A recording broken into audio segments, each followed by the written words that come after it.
That's right. Thank you, Toy. Yes, we are here live at the Birmingham Zoo, meeting all kinds of fun animals this morning.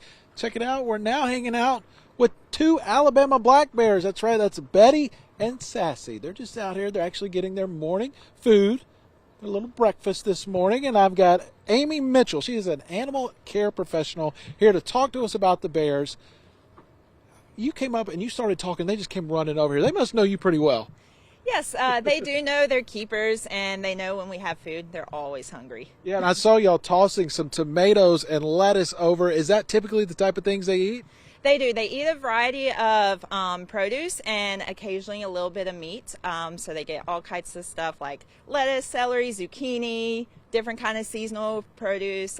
They love their fruit, and they get nuts and chow, and sometimes fish. Well, now they are called Alabama black bears, so you would expect them to be in Alabama, but where would you typically see a bear like this? In Alabama, most of the time you'll find them up near Fort Payne or down near Mobile. The black bears you see coming through the Birmingham area are typically like males traveling to the 2 different populations, and they're just moving on through. And what I love about Bety and Sassy, they're sisters, and they actually came from Montana. Can you tell us about how they got here to Birmingham? Yes, so they're from Big Sky, Montana. When they were young, they were learning to get food from people instead of learning to find food on their own.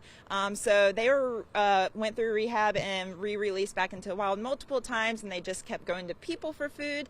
And so they are deemed non-releasable because they couldn't find food on their own. Yeah. And so they came here to the Birmingham Zoo when they were a year old to live here at the zoo.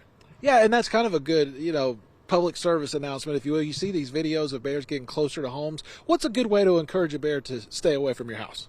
Well, if you know that there's a bear in the area, they're just trying to find food. And if they find easy food, they're going to keep going back to that food source because it's easy peasy. They're very lazy.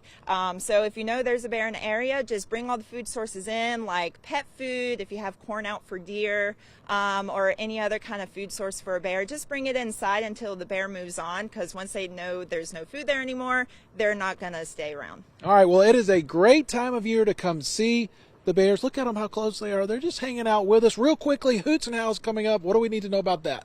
So if Hoots and Howls, it's the last 3 weekends in October, and the bears here soon are going to go into torpor, where they sleep for most of the winter, which I wish I could do. Yeah. And so it would be a good time to see the bears before they're sleeping in their dens for the winter. All right, there's a lot going on at the zoo. That's my girls out there.